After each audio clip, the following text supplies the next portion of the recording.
So my question's on the same topic that we've been talking about, but it's about two people with the same desire. And if one person's in alignment and the other person isn't, how that can work out? Is it the stronger person in alignment, the one that might get more ease in the direction of what they Well, things are always working out for everyone. So the one who has less resistance, it works out usually faster and fuller. But the thing that's most interesting about a situation like this is that as you want something, and let's say you want this and another person wants something different. So if you are really in alignment with what you want, if you are in the receptive mode when you think about it, then it's coming to you. And the same for the other. If the other wants something or is aware that they now desire it and they remain in the receptive mode, then what they want is coming, and there is no competition between the two, because the universe will find a way for each of them to get what they want. But the thing that is hindering to these two is that usually this one is not in the receptive mode because this one's worried about that one, and this one's not in the receptive mode because this one's worried about that one.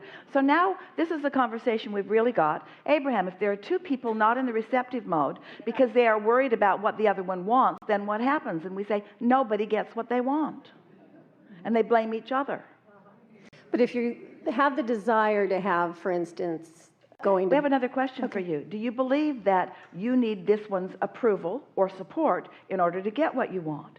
If you believe that you need this one's approval or support to get what you want, then them not giving it to you, of course, would be a hindering factor. But when you are not factoring in the support of another, but you are understanding that your desire is enough to carry it to full fruition, we do not believe that at the heart of anything that anyone wants is something that opposes what's at the heart of what someone else wants, because you all want it because you believe you will be more joyful, or because it will be more fun, or because.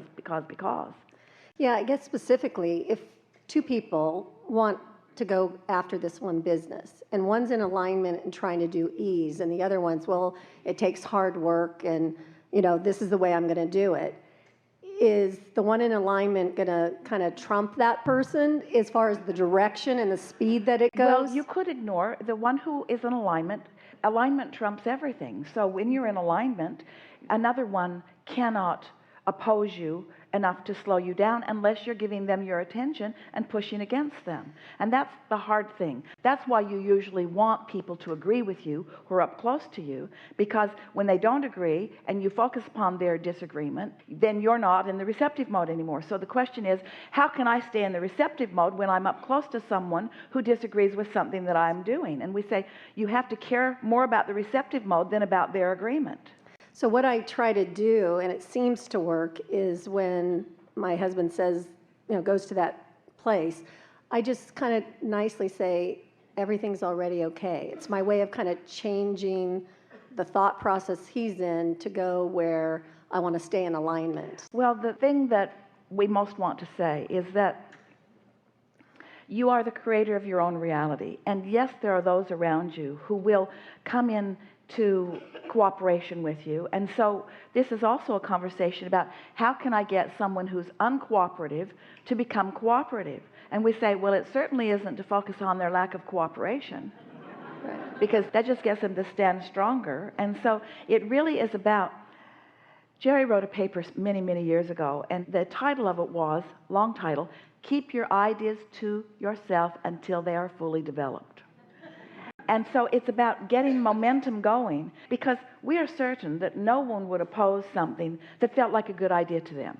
And we're certain that no one would oppose something if they were watching evidence of things coming into place. And so what happens sometimes is you get an idea and you may be following out, but you haven't followed it out enough that it really has strong enough momentum to be influential to another. And so what you're actually asking of one another often is, hey, I've got a hunch that this might work out, and I'm wanting you to fully support my hunch. And we would not do that. We wouldn't even talk about a hunch. We would make sure the energy was really moving fully before we ask anyone else to join in with the idea of it. You see what we're getting at? Don't ask people to go against their intentions or their beliefs in support of yours. Ask them to support their own intentions and their own beliefs. But if you can get to the place where you don't feel like you need someone's support in order for you to have universal support, now you are truly free. And often someone who was a doubter becomes a believer. Someone who didn't think it was a good idea comes to realize that it is a good idea. But almost always these conflicts come because neither one, and in this case usually the one who's sure that they want to do it and not getting the support, you really don't have the momentum in place before you're asking someone else to come along with you. Mm-hmm. It's not easy in a world who believes something when they see it to ask them to believe something before they can see it. It's asking quite a bit. We know these conversations that we have here with the likes of you are really leading edge conversations. We're asking you to allow yourself to produce cooperative emotion based upon things that you can't see. In religious terms, it's called faith. But we're not asking you to believe in something that you're afraid of. We're asking you to believe in something that you're excited by, you see. And so we know it's a lot to ask, but if you can leave even those up close to you sort of out of the equation a little while. Esther would say to Jerry, I really want to talk about this because I want to know what you think.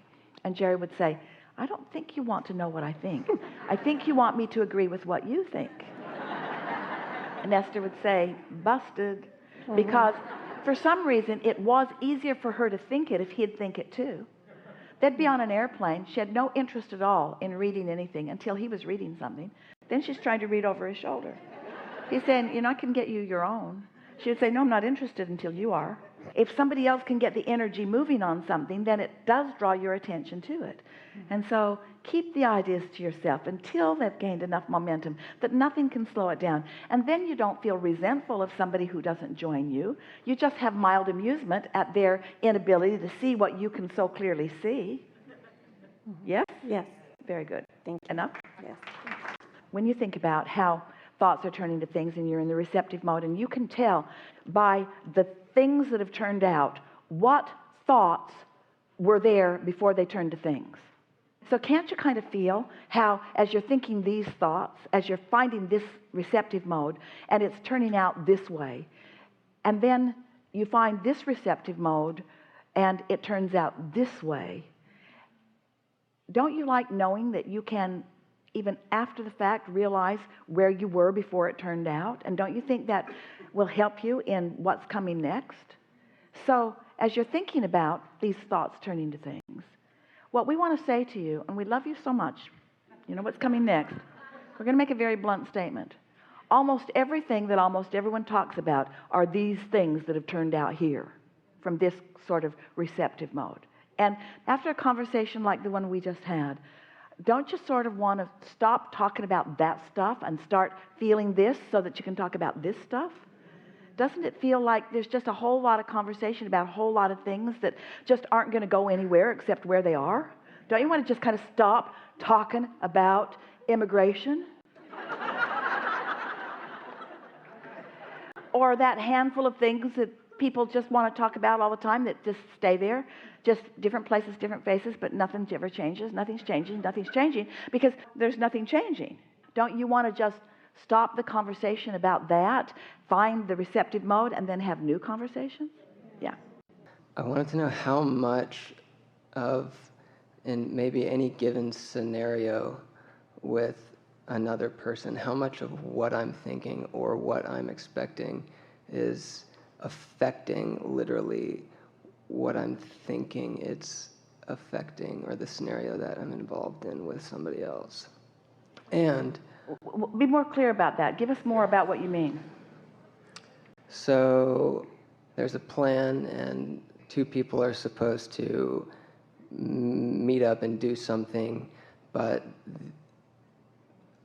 I sort of have an expectation of a negative expectation for maybe even no given reason beyond past experiences with a certain person that maybe they'll like retreat last minute and kind of blow it off. And before I thought that, it hasn't even happened yet. So is me thinking that they will blow it off going to influence them to, like, will they feel Well, that? it's all wrapped in there together. Esther has asked that question many times. Did I create that with that thought, or was that a premonition of something to come? And we say, doesn't make any difference. If it's a thought about something that you don't want, then you want to give your attention to something else.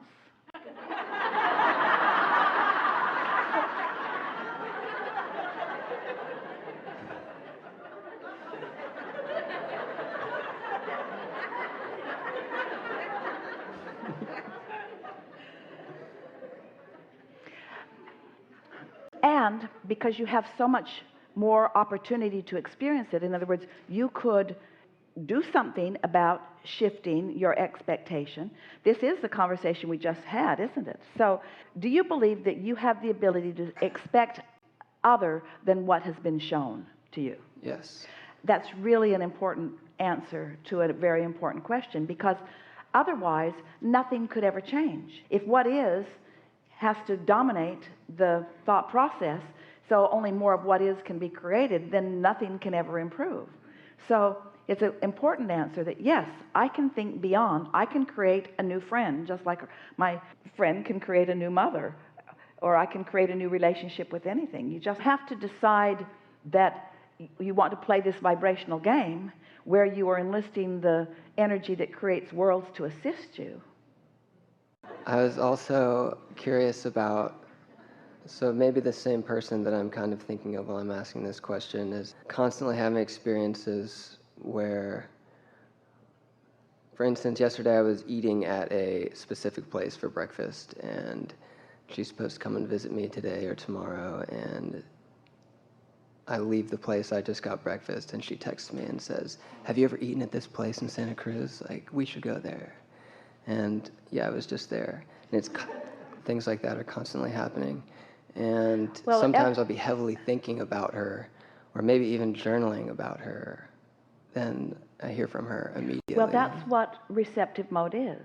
In the past, our words have been, thoughts are in the air. Thoughts are in the air, and depending upon where you are, you pick up on them. Esther was driving up the hill to her place in San Diego and thinking about someone she hadn't seen in a long while. And as she turned the corner, there they were. And she got the thought of them before she turned the corner and saw him. And so she knew that she had received a sort of advanced announcement of something that was to come. And it wasn't someone that she'd been thinking about. It wasn't someone she'd been looking for.